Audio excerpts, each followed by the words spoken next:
Titan पनडुब्बी का विनाशकारी विस्फोट। विस्फोट का क्या था कारण?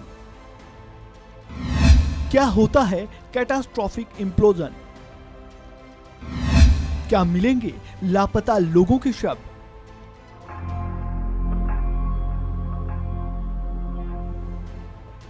बात 19वीं सदी की थी, जब आयरलैंड के बेलफास्ट की हारलैंड एंड वुल्फ नाम की कंपनी दुनिया का सबसे बड़ा समुद्री जहाज तैयार कर चुकी थी।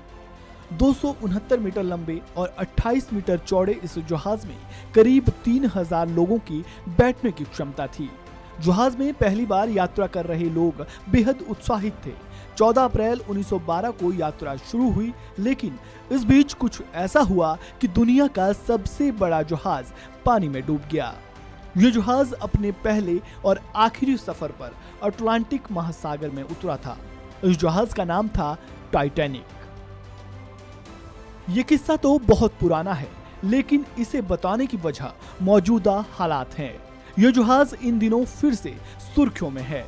कारण है टाइटैनिक जहाज का मलबा देखने गए टाइटन पनडुब्बी में सवार 5 अरबपतियों की मौत। ऐसा कहा जा रहा है कि ये सभी यात्री पनडुब्बी में हुए भीतरी विस्फोट की वजह से मारे गए हैं, जिसे कैटास्ट्रॉफिक इम्प्लोज कहा जा रहा है।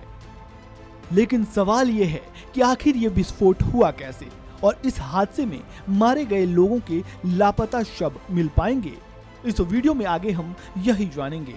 तो चलिए टाइटन पनडुब्बी में हुए विस्फोट के कारणों का पता लगाते हैं।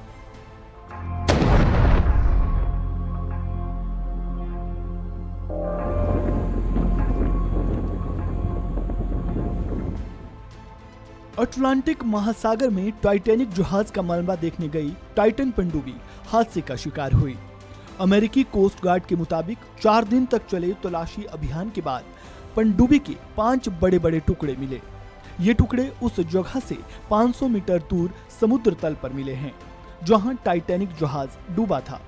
इनका मिलना पहले दिए गए इन समाचारों से मेल खाता है कि टाइटन जब पानी में उतरा था, उसी दिन अमेरिकी नौसेना को एक विस्फोट जैसा जोरदार धमाका सुनाई दिया था। नौसेना के समुद्र तल सेंसर ने उस क्षेत्र में विस्फोट का पता लगाया था, जहां पनडुब्बी का अपनी मैन वेसल यानी मुख्य पोत के साथ संपर्क टूटा था। इस विस्फोट के साथ कैटास्ट्रॉफिक इम्प्लोजन शब्द जोड़ा जा रहा है। अब ये क्या होता है, इसे जान लेते हैं। कैटास्ट्रॉफिक इम्प्लोजन शब्द का इस्तेमाल उस स्थिति के लिए किया जाता है जब पनडुब्बी के अंदरूनी हिस्से में इस कदर दबाव बनता है कि वो बुरी तरह डैमेज हो जाता है। अगर पनडुब्बी में हुए विस्फोट की बात करें तो जब एक सीमित जगह में दबाव जरूरत से ज्यादा बढ़ जाता है और उसे संभाल पाना उस हिस्से के लिए मुश्किल हो जाता है, तो ऐसे ही हालात बनते हैं। यही अंदरूनी विस्फोट की वजह हो सकता है। मलबे की शुरुआती जांच में सामने आया है कि पनडुब्बी के अंदर हुए विस्फोट के कारण ही टाइटन पनडुब्बी डूबी थी। ऐसा माना जा रहा है कि सूरज की गर्मी ने सतह के आसपास की हवा को तुरंत गर्म कर दिया होगा। इसे पनडुब्बी को तैयार करने में लगी धातु की दीवार को 30 मिलीसेकंड में तोड़ दिया होगा। जी हाँ, सिर्फ 30 मिलीसेकंड में 5 लोगों की मौत हो गई।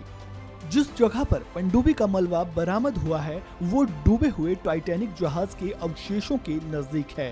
सर्च ऑपरेशन का जिम्मा संभाल रहे यूएस कोस्ट गार्ड के रियर एडमिरल जॉन मॉगर ने हादसे के बारे में जानकारी देते हुए बताया कि विस्फोट कैसे हुआ, इस बारे में अभी कुछ नहीं कहा जा सकता है। हम इस पर अभी जांच कर रहे हैं और पनडुब्बी के सभी मलबों की तलाश कर रहे हैं। उन्होंने ये भी कहा कि पनडुब्बी का पूरा मलबा मिलने के बाद ही इस बात की जानकारी हो पाएगी कि पनडुब्बी के साथ आखिर क्या हुआ। साथ ही तलाशी अभियान में जुटे विशेषज्ञों की माने तो जिस समय विस्फोट हुआ तो पनडुब्बी में सवार सभी लोगों के चिथड़े उड़ गए होंगे और उनके लापता शवों को शायद कभी नहीं ढूंढा जा सकेगा। इस वीडियो में फिलहाल इतना ही। आपको जानकारी कैसी लगी कमेंट बॉक्स में राय जरूर दें और खबरों से जुड़े ताज़ा अपडेट के लिए वन इंडिया हिंदी को सब्सक्राइब करना बिल्कुल ना भूलें।